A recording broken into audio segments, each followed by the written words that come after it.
the vast backlog of like, Switch 1 releases, the NSO games, like you still see people try and tell you that like, well, at some point Nintendo's going to get rid of Nintendo Classics and they're going to have to drip feed all these games to you again.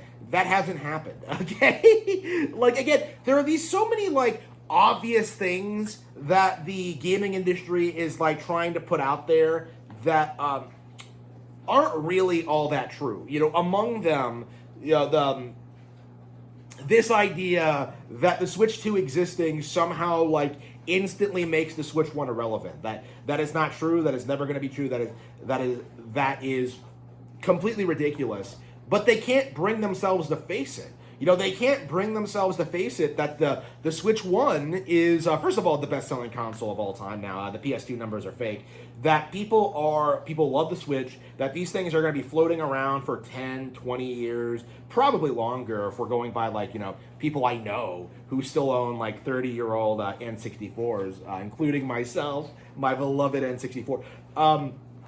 When you look and see what these companies are doing, when you look and see like the sales numbers, when you see stories like, say, Pokemon Fire Red and Leaf Green, which is technically a Switch 1 re-release, finding massive success, like you really do see this like the trend of where things are going is that the era of like older games getting replaced by new ones are over, essentially.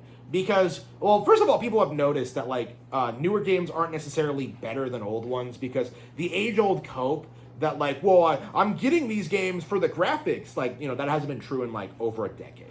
Okay, games have stopped looking better. They have hit the graphical ceiling. There is no improvement. Like, you can't make games look better than real life is something that we're seeing more and more of. And honestly, like, games that have, like, a huge focus on graphical fidelity and visuals tend to be overly linear and don't really have a whole lot going for them. People tend to lean more towards, like, the open-ended stuff.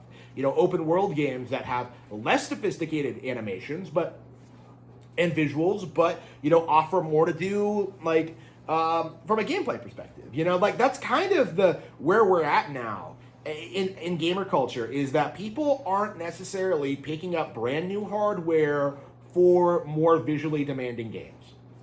And as a result of that, that means that older pieces of hardware are going to remain fairly relevant for longer.